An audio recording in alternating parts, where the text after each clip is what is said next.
Oke, selamat sore teman-teman. Suara saya terdengar jelas ya Pak Narto ya? Terdengar dengan merdu, Pak Adi. Oke, terima kasih. Pertama, selamat untuk PIKTI di bawah kepemimpinan Dr. Eka Wahyu Kasih dan juga segenap jajaran ya. Ini sudah seminar yang ke-100 dan setahu saya itu belum ada yang bisa melakukan seperti ini. Konsisten setiap minggu dan selalu materinya yang sangat bagus, narasumbernya bagus. Kemudian konsistensi ini yang sangat-sangat sulit. Dan saya sekali lagi mengucapkan selamat dan terima kasih saya dan Ibu Damayanti diberikan kepercayaan dan kehormatan untuk bisa mengisi di seminar yang ke-100. Tadi Ibu Damayanti sudah memberikan paparan yang sangat runtut. Saya senang sekali ya kalau mendengar beliau menyampaikan materi ya. Jelas, runtut, terstruktur. Ini dengan bahasa yang sangat lugas. Ini sesuatu yang sangat saya nikmati tadi. Nah, saya izin untuk bisa sedikit menambahkan ada beberapa hal yang akan saya paparkan untuk bisa memperjelas atau melengkapi apa yang sebenarnya sudah dijelaskan dengan sangat baik sekali oleh Ibu Damayanti ya. Saya izin untuk share screen. Oke, ini dia. So, growing through knowing your ego personalities. Jadi bertumbuh dengan kita mengenali ego personality. Kita manusia ini bukan entitas tunggal ya. Jadi ini sebenarnya sudah secara tidak sadar kita sering ucapkan. Jadi banyak orang bilang begini, saya akhirnya bisa berdamai dengan diri saya sendiri. Logikanya kalau mau berdamai itu pasti melibatkan minimal dua pihak, tidak bisa hanya satu.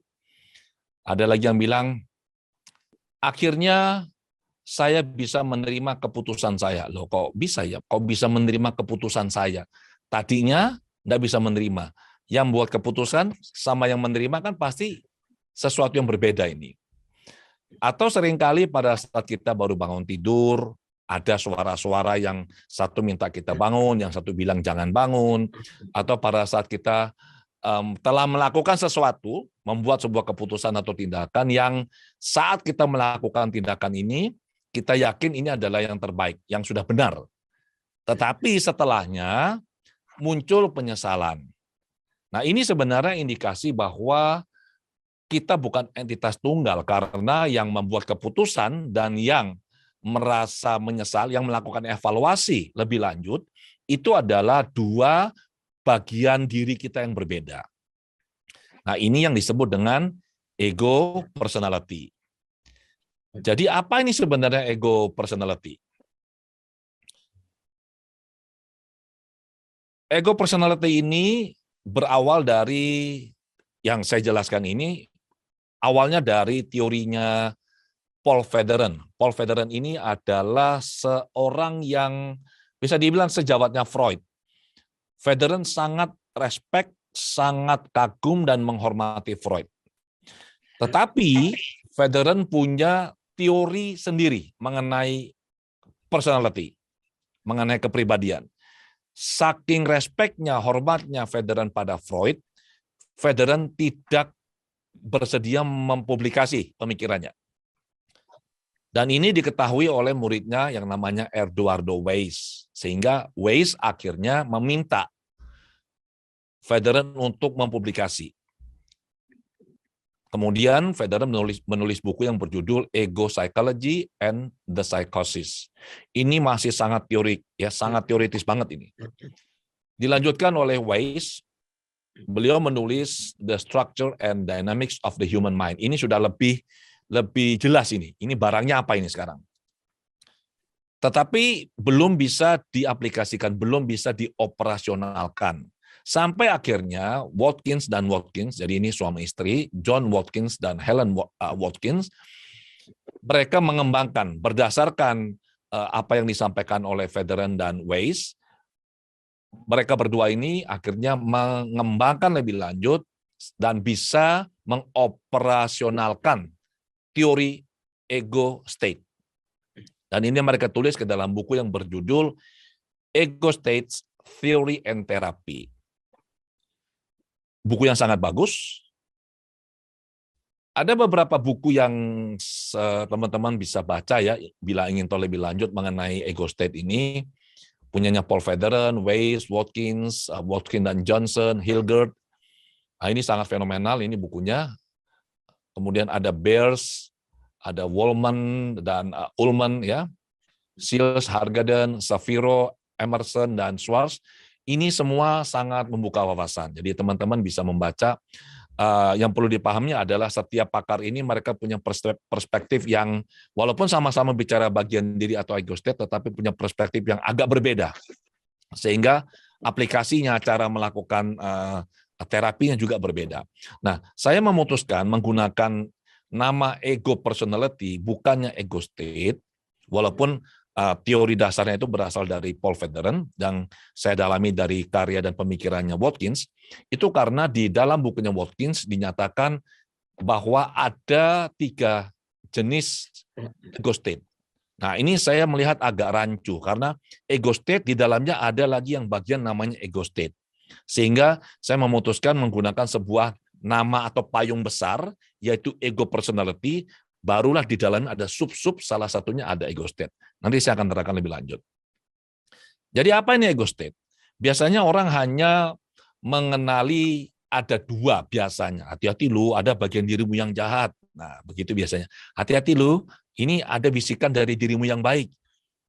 Seolah-olah bagian diri ini hanya ada yang buruk, memberikan pesan-pesan yang negatif, mendorong orang melakukan hal-hal yang kurang baik atau tidak baik, dan ada satu yang berperan sebagai bagian diri yang baik. Kesannya di dalam diri kita hanya ada 2, dan ini yang biasanya ribut. Sebenarnya tidak seperti ini. Jadi yang namanya ego personality atau bagian diri ini ada banyak. Berapa jumlahnya tidak ada yang tahu. Saya baca literatur, ya, jurnal, saya berusaha mencari pemikiran Jung, kemudian apakah Watkins, kemudian Edward Weiss dan yang lain, apakah mereka ada menyatakan kira-kira dalam diri orang itu ada berapa? Tidak ada satupun pernyataan seperti itu. Nah, di dalam diri kita ini ada banyak bagian diri. Jadi ibaratnya ini penyederhanaan ya, supaya kita bisa mengerti maksudnya. Jadi ini sebenarnya sangat disimplifikasi. Ibaratnya kita ini robot yang di tengah itu, dan ada banyak bagian diri. Ada bagian diri sebagai janin, sebagai anak kecil, sebagai anak remaja atau bayi. Ada bagian diri yang perempuan, ada bagian diri yang laki-laki, ada yang sudah tua, ada yang masih muda, ada yang perilakunya baik, ada perilakunya tidak baik. Ego personality manapun, itu kalau dia aktif, maka kita adalah dia adalah kita.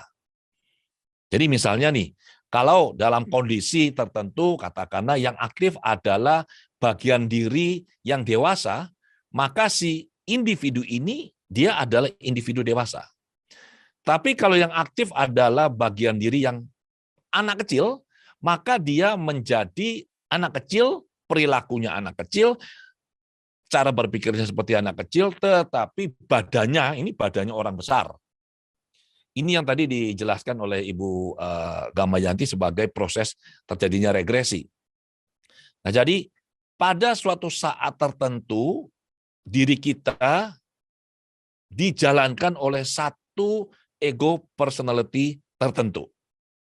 Sampai sini jelas ya teman-teman ya. Jadi ada banyak, tinggal yang mana yang aktif. Pada saat dia aktif, maka dia adalah kita, kita adalah dia. Bagaimana ego personality tercipta? Bila mengacu pada buku yang ditulis oleh Watkins dan Watkins, yaitu Ego State Theory and Therapy, menurut buku ini ada 3 kategori bagian diri. Tercipta sesuai dengan kondisi masing-masing. Yang pertama adalah ego state. Ego state ini tercipta melalui proses tumbuh kembang yang normal. Disebut dengan normal differentiation. Jadi ibaratnya kalau anak kecil, bila dia diberi gula-gula yang manis, dengan dikasih obat atau jamu yang pahit, Anak kecil pasti akan memilih yang manis. Maka pada saat itu terbentuklah dua bagian diri, dua ego state. Yang satu yang suka dengan yang manis, yang satu yang tidak mau dengan menghindar dengan yang pahit. Kemudian ada lagi yang tercipta karena pengalaman traumatik, ya. Ini akan mencipta yang namanya part. Kalau kondisinya benar-benar parah, ini akan mencipta yang namanya alter. Nah, alter ini adalah bagian diri yang sangat ganas. Yang ketiga adalah proses terciptanya ego personality melalui proses yang disebut dengan introjeksi. Jadi seseorang, jadi individu dalam proses dia tumbuh kembang, berinteraksi dengan orang, tidak harus pada saat dia masih kecil, bahkan setelah dia sudah dewasa, saat berinteraksi dengan seseorang yang memiliki hubungan emosi yang kuat, seseorang yang signifikan bagi dia, maka pikiran bawah sadarnya akan merekam perilaku, kebiasaan, kondisi fisik dari orang itu. Sehingga di dalam dirinya dia, si individu ini, ada jejak-jejak, ada satu bagian diri yang adalah representasi dari orang yang ada di luar dirinya dia ini. Dia hanya merekam berdasarkan persepsinya, jadi bukan dia merekam secara keseluruhan. Ini adalah 3 bagian diri yang tercipta melalui proses yang berbeda yang dinyatakan di dalam buku Watkins dan Watkins. Yang menarik teman-teman, dalam proses mengembangkan lebih lanjut teori ini, saya dan hipnoterapis AWGI kami lewat praktik yang kami lakukan, kami menemukan ada bagian diri atau ego personality yang tercipta melalui proses yang tidak disebutkan di dalam buku ini. Jadi kami menemukan ada 12 lagi tambahan sampai saat ini ya. Ego personality tercipta lewat 12 proses ini. Jadi yang pertama adalah saya akan jelaskan beberapa saja, tidak semua. Mission itu adalah bagian diri atau ego personality yang tercipta karena di dalam diri individu ini tidak ada ego personality yang bisa melakukan fungsi atau tugas yang spesifik, tugas yang baru. Karena yang ada ini sudah tidak bisa, maka dalam tanda kutip muncullah atau terciptalah satu ego personality baru untuk mengemban tugas spesifik yang baru. Itu namanya mission. Ada lagi yang muncul karena sugesti dari figur otoritas. Ada lagi yang muncul dari hasil belajar. Saya pernah tangani satu klien di mana kondisinya cukup parah. Di dalam dirinya ini ada muncul satu bagian yang disebut dengan the clown. Jadi kalau the clown ini, si badut ini aktif, si anak remaja ini kira-kira umur sekitar 18, si anak laki, dia akan melihat ke langit-langit begini, kemudian dia akan tertawa, seperti itu, persis the clown. Dan ini ceritanya panjang, ya lewat proses yang cukup traumatik, kemudian dia sempat nonton video tentang the clown, dan akhirnya the clown itu muncul di dalam pikirannya dia. Dan ia berperilaku persis seperti the clown pada saat the clown ini aktif. Ada lagi yang namanya transfer. Ternyata satu bagian diri dari katakanlah seseorang ini bisa pindah ke orang yang lain. Ini kami baru tahu ini. Ya, ada lagi yang namanya duplicate. Satu bagian diri katakanlah ego personality A pada individu ini, dia bisa mengcopy dirinya dia dan dia bisa pindah. Jadi di orang yang satunya ini muncul ego personality A dengan karakteristik yang persis sama. Dan seterusnya. Jadi ada banyak kemungkinan yang bisa terjadi sehingga ego personality tercipta. Nah, sejauh ini kami menemukan ada tambahan 15 ini ya. Kami yakin nanti ke depan besar kemungkinan bisa muncul tipe-tipe yang lain sesuai dengan konstruksi pembentukannya dia. Nah, berbicara mengenai ego personality, teman-teman ya, ini pasti di dalamnya ini ada kondisi kesadaran. Jadi, bagaimana ego personality ini tercipta atau muncul atau terbentuk kondisi kesadaran si individu itu akan tercopy dan menjadi kondisi kesadaran si ego personality. Usianya berapa? Ada yang janin, ada yang bayi, ada yang remaja, ada yang dewasa, ada yang sudah tua, ada yang sangat tua. Itu pasti ada usianya. Jadi EP ini pasti ada usia. Bahkan dalam beberapa kasus kami menemukan ada EP sebagai janin. Usianya katakanlah 3 bulan dalam kandungan ibunya, dan dia bisa cerita kondisi yang dia alami dan yang ibunya alami pada saat itu ya. Pasti ada gendernya, ya laki atau perempuan. Tidak pernah in between, tidak pernah. Selalu laki atau perempuan. Pasti ada memori, ada 8 komponen di dalamnya. Ada emosi, emosi positif, emosi netral, emosi negatif. Kemudian ego personality pasti punya sikap atau perilaku yang spesifik. Kemampuan berpikir, dia punya energi, punya kondisi kesehatan. Jadi apabila misalkan satu individu ini dia sehat, kemudian ada satu bagian dirinya aktif, ternyata bagian diri ini atau EP ini punya kondisi kesehatan yang tidak baik, maka pada saat si EP ini aktif, tubuh individu ini akan sakit, mengalami gangguan seturut dengan kondisi kesehatan ego personality-nya dia. Kemudian EP ini punya tujuan yang spesifik, yang dia ingin capai. EP ini aktif. Nah, aktifnya ini bisa yang dominan, artinya dia hampir sebagian waktu si individu ini, diri individu ini dikendalikan, dijalankan oleh si EP ini. Jadi dia disebut dengan EP yang dominan. Tapi ada juga yang baik adalah EP yang bergantiannya, aktifnya bergantian.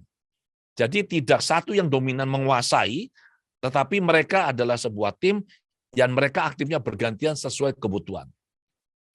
Ada lagi EP yang setelah tercipta dia tidak langsung aktif. Setelah tercipta dia dorman. Ini seringkali tidak diketahui oleh si individu. Nah, ini biasanya akan terpicu melalui suatu kondisi.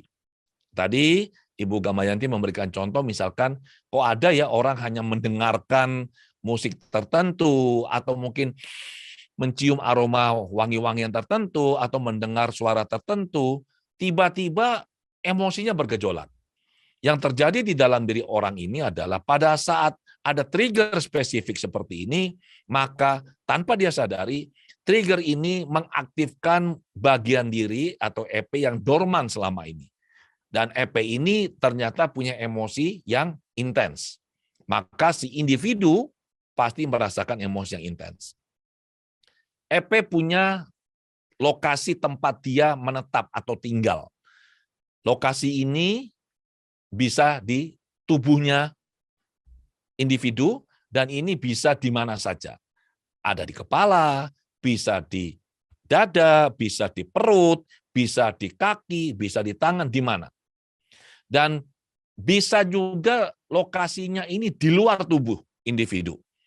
Jadi saya pernah menemukan ada satu EP dengan tugas yang spesifik, ternyata dia tinggal di luar tubuhnya individu ini. Itu sebabnya kenapa fungsinya dia nggak bisa bekerja, tidak bisa berjalan dengan baik. Jadi EP ada yang tinggal di dalam tubuh individu, ada yang tinggalnya di luar tubuh individu. Kemudian EP juga tinggal di lokasi kedalaman spesifik. Kalau kita berbicara kesadaran, katakanlah ini sadar normal, kemudian kita turun lagi, kita rileks, semakin deep, masuk kondisi hipnosis, jauh lebih dalam lagi. EP ini mereka tinggal di kedalaman yang spesifik. Jadi untuk mengakses mereka, kita perlu masuk ke kedalaman yang spesifik. Kemudian ada EP yang fiksasi. Tadi Bu Gamayanti juga sudah jelaskan dengan sangat detail ya. EP yang fiksasi maksudnya EP begitu tercipta, katakanlah dia tercipta saat usia 5 tahun, EP ini tidak mengalami pertumbuhan usia kronologis. Jadi di usia 5 tahun dia stuck di situ, klien atau individu sudah dewasa, EP-nya tetap 5 tahun. Dia tidak bertumbuh. Tapi ada juga EP yang pada saat dia katakanlah tercipta di saat usia 5 tahun, di awal ya 5 tahun, dan kemudian dia bertumbuh mengikuti usia kronologis individu.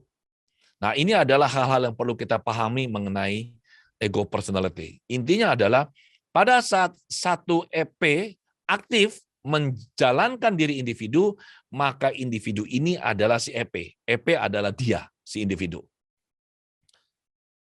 Nah, dalam 1 minggu, kita manusia pada umumnya butuh sekitar 5 ego personality untuk menjalankan diri kita. Jadi cukup 5, nggak perlu banyak-banyak. Dan kita mengenal EP ada yang di permukaan. Ini disebut dengan executive ego personality. Ini yang aktif dalam menjalankan diri kita, dalam keseharian kita. Paling banyak 5. Ada juga yang tinggal di kedalaman kesadaran kita. Jadi di kedalaman itu ada lapisan-lapisan dan di situ tinggal bagian diri tertentu. Sehingga misalkan kalau kita butuh mengakses ego personality yang sifatnya underlying yang ada di kedalaman, maka kita perlu menuntun, kalau dalam konteks terapi kita perlu menuntun seorang klien untuk masuk ke kondisi kedalaman ini. Kalau kita sebagai pribadi melakukan pada diri sendiri, kita perlu masuk ke dalam kondisi ini juga. Jadi kita mengakses EP sesuai dengan kedalamannya dia. Tadi sudah dijelaskan ada EP yang sifatnya eksekutif, ada yang sifatnya underlying. Nah, ternyata sesama EP itu bisa terjadi yang namanya vertical split. Jadi bagian diri yang sekarang lagi aktif, eksekutif ini, tidak mengenal atau tidak tahu keberadaan bagian diri yang ada di kedalaman. Itu namanya vertical split. Bisa juga sesama EP ini, tapi karena kedalamannya berbeda, maka mereka tidak saling mengenal. Ini juga disebut dengan vertical split. Tidak saling kenal, tidak saling tahu. Ada juga yang namanya horizontal split. Kalau disebut dengan horizontal split, artinya EP-EP ini tidak saling tahu. Mereka ada di dalam satu kedalaman yang sama, tetapi tidak saling tahu, tidak saling kenal. Ini namanya horizontal split. Dan EP ini ada yang, ini kondisi ekstrim ini ya, simultaneous dual personalities. Jadi kalau dalam diri seseorang, normalnya hanya bisa aktif 1 EP pada satu saat, tidak bisa 2. Tapi orang yang tidak dalam kondisi normal, mengalami gangguan, maka bisa secara bersamaan dalam satu saat aktif 2 ego personality. Kondisi kedua adalah successive dual personalities mutually cognizant. Artinya aktifnya bisa 2 dan dua-dua saling kenal. Ya, bergantian tentunya. Kemudian ada yang 1 kenal, 1 tidak kenal. Ada lagi yang namanya dua-dua sama tidak kenal. Jadi ini adalah kondisi-kondisi yang ekstrim ya, yang kita tidak harapkan terjadi pada diri kita. Karena ini adalah indikasi ada masalah. Hierarki dan relasi ego personality. Jadi di dalam diri kita ini ada banyak bagian diri dan ini ada hierarki dan ada relasinya. Ada yang namanya relasi horizontal. Maksudnya relasi horizontal adalah masing bagian diri ini mereka punya posisi yang sejajar.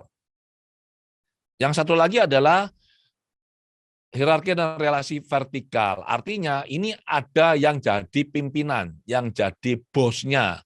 Sehingga apabila kalau kita berkomunikasi dengan katakanlah cantriknya anak buahnya, si EP anak buah ini tidak akan berani melakukan sesuatu yang kita minta karena dia ada di bawah kendali dan pengawasan bagian diri yang lebih kuat lagi.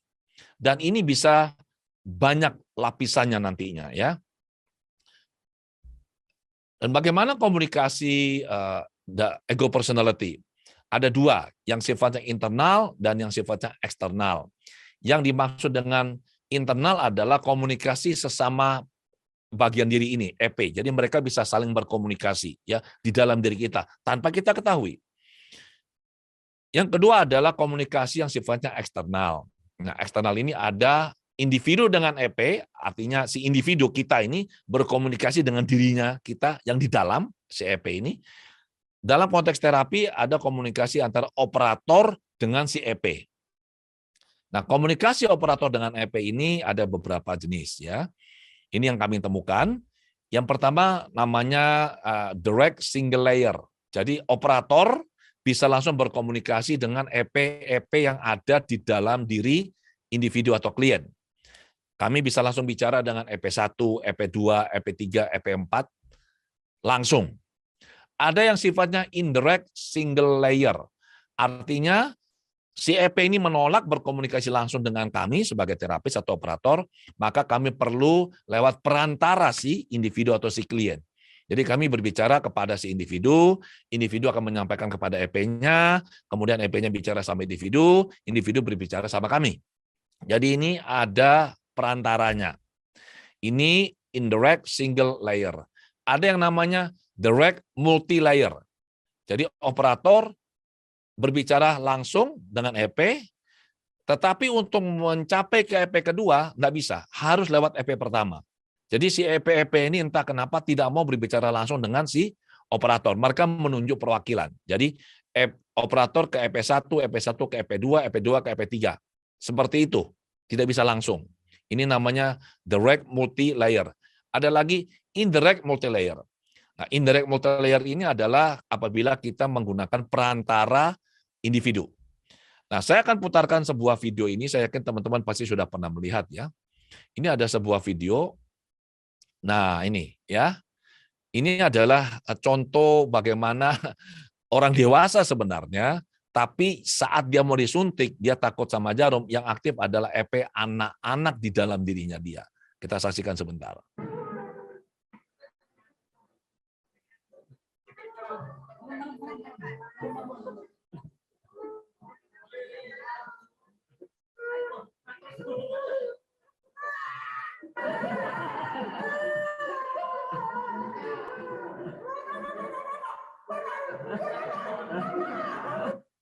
Ya, itu adalah contoh bagaimana satu EP ini aktif ya pada saat mendapat kondisi spesifik, dapat triggernya di sini adalah jarum suntik ini.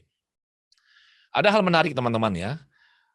Kami hipnoterapis AWGI pernah menemukan di dua kejadian terpisah bagaimana pada saat seorang klien ini dituntun masuk kondisi relaksasi pikiran yang sangat dalam, kondisi hipnosis yang sangat dalam, ekstrim, ternyata tiba-tiba mereka mengatakan mereka nggak ada masalah lagi. Mereka juga tidak tahu mereka siapa, mereka tidak merasa ada masalah sama sekali. Ini sesuatu yang sangat menarik. Dan pada saat itu kami belum tahu fenomena apa ini. Seolah-olah EP ini luruh, tidak ada lagi EP di dalam dirinya si klien. Akhirnya setelah dilakukan riset literatur ditemukan di tahun 1971 Sherman ini pernah melakukan penelitian disertasi doktoral dan ini ditulis ke dalam sebuah disertasi yang berjudul Very Deep Hypnosis, an Experimental and Electroencephalographic Investigation. Ini adalah disertasi doktoral yang tidak dipublikasi di Stanford University. Ternyata ditemukan saat seseorang itu masuk ke kondisi yang ekstrim deep, sangat dalam, tidak lagi ada aku. Jadi ego personality-nya entah bagaimana padam. Mereka mengalami suatu ketenangan mental yang absolut. Tidak ada bentuk-bentuk pikiran, tidak ada gambaran mental. Intinya adalah dia merasakan dirinya menyatu dengan semesta. Nah, ini kondisi yang sangat ekstrim ya. Artinya di sini tervalidasi bahwa bagian diri itu tinggal di lapisan-lapisan kedalaman tertentu. Pada saat seseorang itu masuk kondisi yang sangat dalam, ekstrim deep, maka bagian diri atau EP di atasnya entah bagaimana tiba-tiba padam semuanya. Tapi kalau dia dibawa keluar lagi dari kondisi kedalaman ekstrim, maka bagian diri ini kembali aktif seperti sebelumnya. Nah, di dalam diri kita tuh pasti terjadi diskusi di antara ego personality. Itu yang seringkali orang rasakan atau temukan sebagai suara-suara yang berbicara di dalam dirinya dia. Ya, ada suara anak kecil atau suara orang dewasa, ada suara yang mungkin memuji, ada suara yang ngomel-ngomel. Intinya adalah ada suara-suara di dalam yang bisa menyampaikan sesuatu pada kita. Ini bukan yang nggak ngerti akan ketakutan, dipikir dia ini kerasukan, apakah ini hantu, apakah ini ada suatu makhluk, tidak. Ini adalah EP yang sedang berbicara. Dan kalau kita mengerti prosesnya, kita bisa mengajak bicara bagian diri ini untuk kebaikan kita. Kalau mereka diskusi-diskusi nggak apa-apa, ini baik. Yang masalah adalah apabila di dalam bagian diri ini terjadi konflik. Nah, ini biasanya masalah. Ya, kalau ada dua bagian diri konflik, yang rugi ya si individu. Satu contoh yang mudah ya. Misalkan ini konflik yang sederhana. Untuk orang yang sulit diet, itu pasti terjadi konflik di dalam dirinya mereka. Yang satu EP ini ingin tidak makan sembarangan. Yang satu EP merasa, ini makanan enak, kenapa tidak dimakan? Kan sayang. Nah, biasanya kalau sampai misalkan yang lebih kuat energinya lebih besar adalah EP yang mau makan, ya pasti orang itu akan makan. Apapun caranya, dia berusaha untuk tidak makan, tetap dia akan kalah dan dia akan makan. Karena bagian diri yang mendorong dia untuk makan ini lebih dominan, ya.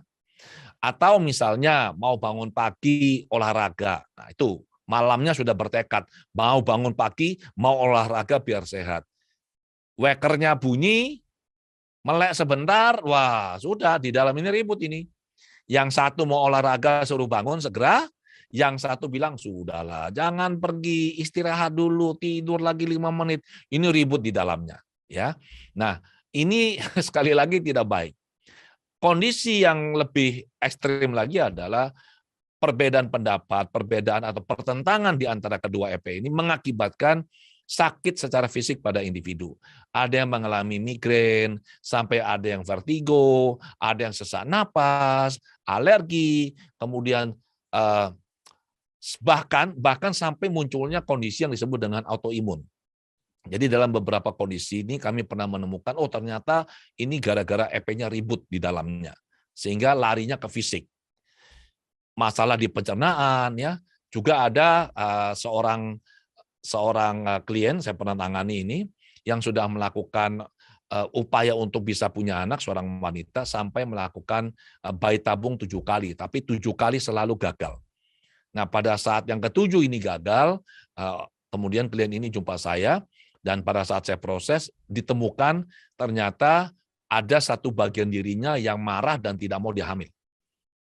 Nah, semua upaya yang sudah dia lakukan ini ternyata tidak membuahkan hasil gara-gara disabotase oleh si EP ini. Sekarang apa masalah, manfaat, dan penerapan pemahaman ego personality dalam kehidupan kita? Oke, untuk diri sendiri.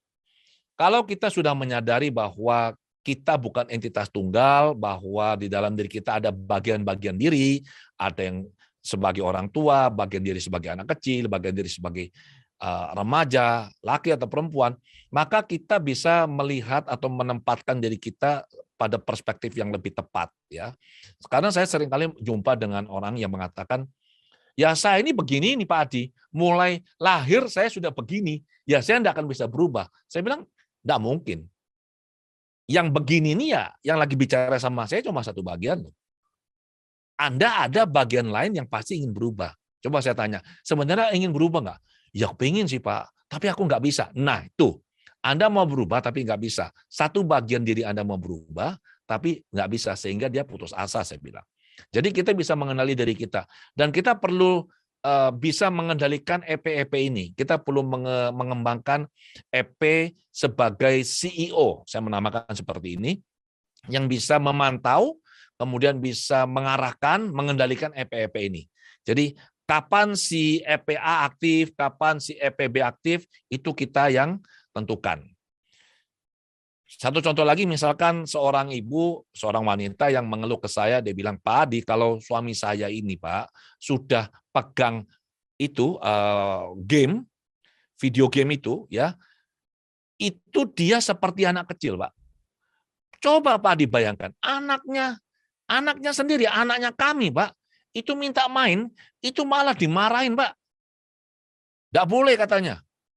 Coba lihat, apa nggak seperti anak kecil ini? Saya bilang, Ibu, yang lagi aktif dalam diri suami Anda saat itu adalah benar anak kecil. Loh, tapi kan dia kan sudah umurnya 40, Pak. Masa masih main game seperti itu? Loh, Bu, yang fisiknya 40. Tapi yang lagi main game ini yang usianya 6 tahun. Dirinya masih kecil. Lah kalau anak kecil lagi main asik, disuruh kasih ke anak kecil yang lain, ya enggak mau dia. Yang tahu bahwa si anak yang di sebelah sini ini adalah anaknya, adalah kan suami Anda. Sementara anak kecil yang lagi aktif dalam diri suami Anda ini, kan tidak tahu ini anaknya dia. Karena dia belum punya anak, dia masih kecil. Jadi dengan memahami ini, kita bisa lebih enak dalam komunikasi. Nah, kemudian Ibu ini tanya, terus bagaimana caranya Pak Adi? Saya bilang, oke, saya jelaskan sebuah teknik atau strategi supaya bisa menggeser. Jadi EP anak kecil yang lagi asik main ini digeser. Nah, pada saat ini bergeser, yang aktif adalah dirinya sebagai si suami. Nah, pada saat itulah, saya bilang baru pada saat itu Ibu minta suami Anda untuk memberikan mainan ini, game ini kepada anaknya Anda. Barulah dia akan berikan. Oh, begitu ya. Iya, Bu. Jadi jangan dimarahin, saya bilang. Kemudian ada juga saya menemukan, ya, ini klien, di mana si suami ini dominan EP-nya, EP yang dominan adalah EP yang usia anak-anak remaja, anak-anak katakanlah, bukan remaja, sekitar 10-12 tahun. EP ini dominan di dalam tubuh si suaminya yang dewasa. Sehingga tuh perilakunya persis anak-anak, minta dilayani, egois, mau menang sendiri, merajuk, kalau lapar ngamuk. Intinya si istri itu diminta melayani dia seperti ibunya melayani dia. Saya bilang ini jangan-jangan yang namanya Oedipus kompleks ini, ya. Dan saya bilang sama klien wanita ini, saya bilang, Ibu, apabila suami Ibu berkenan, mau dibantu, maka bagian diri yang anak kecil ini sebenarnya, Bu, dengan teknik bisa ditumbuh kembangkan menjadi bagian diri yang dewasa. Sehingga nanti sepulang dari proses terapi, yang aktif adalah dirinya yang dewasa sesuai dengan usia kronologisnya. Jadi Ibu tidak akan lagi jumpa suaminya kekanak-kanaan, saya bilang. Nah, masalahnya suaminya nggak mau. Nah, seperti itu. Bagaimana aplikasi dalam parenting? Sama, ya. Kita bisa melihat kondisi anak dan kita bisa mengerti, oh ini ada EP lagi aktif. Oh ini EP anak-anaknya lagi aktif, oh lagi mau manja-manja. Oh ini EP yang lagi EP remajanya lagi aktif. Kita bisa berkomunikasi sesuai dengan EP mana yang aktif. Dan ini kita bisa amati dari bahasa tubuhnya maupun dari pilihan kata-katanya, ya. Kita bisa ngamati dari situ. Dengan studi bagaimana juga sama. Saya pernah nangani satu kasus di mana seorang anak mulai dari playgroup, TK, SD, SMP, sekolahnya di sekolah berbasis bahasa Inggris, sekolah internasional. SMA, anak ini masuk di sekolah National Plus yang bahasa pengantarnya bahasa Indonesia. Anak ini fasih bahasa Indonesia, fasih bahasa Inggris. Yang aneh adalah sejak hari pertama di sekolah SMA-nya, anak ini tidak ngerti, ngeblank. Gurunya mengajar apa, dia dengar tapi tidak ngerti. Kemudian orang tuanya membawa anak ini jumpa saya dan saya lihat anak ini bahasanya lancar, bahasa Indonesia bagus. Artinya apa? Selama mulai dari playgroup sampai SMP, dia sudah terkondisi. Kalau di kelas, yang aktif haruslah EP yang fasih bahasa Inggris. EP bahasa Inggris. Nah, pada saat dia masuk SMA, di mana bahasa pengantar adalah bahasa Indonesia, yang aktif adalah EP bahasa Inggris, ya nggak ngerti dia. Sama sekali nggak ngerti. Maka saya perlu mengedukasi EP-nya dia yang bahasa Indonesia. Saya bilang, kalau nanti dia di kelas, tergantung gurunya pakai bahasa apa. Kalau yang aktif pakai bahasa Indonesia, Anda yang bahasa Indonesia harus aktif untuk bisa ngerti apa yang disampaikan oleh gurunya. Kalau gurunya yang aktif bahasa Inggris, ya pakai bahasa Inggris, sekarang switch langsung yang aktif adalah yang bahasa Inggris. Hanya dengan edukasi ini, sesimpel ini, case closed. Masalah selesai, ya. Bagaimana dengan mencapai goal juga sama, bisnis karir juga sama. Kita punya goal ini, kita ingin mencapai sesuatu, menulis, mencatat, merancang goal kita dengan detail. Ini adalah satu EP eksekutif yang merencanakan ini semua. Tapi pada saat kita mau melaksanakan, melakukan kerja untuk mencapai goal ini, biasanya pasti muncul perasaan nggak enak. Ada perasaan ragu, perasaan begini, masa sih jangan-jangan nggak bisa, aduh ini berat, ini sulit. Ada emosi tidak nyaman. Nah, emosi ini sebenarnya adalah EP. Jadi, yang satu sudah merancang goal dengan baik, ada bagian diri lain yang merasa ini tidak masuk akal.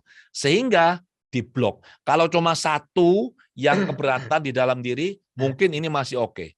Tapi kalau ada sampai banyak yang keberatan, waduh, ini sulit sekali. Maka kita harus lakukan apa? Edukasi. Nah, kita akan diskusi nanti lebih lanjut. Paparan materi saya sampai di sini, saya kembalikan kepada Pak Narto. Terima kasih. Selamat sore. Tepat sekali.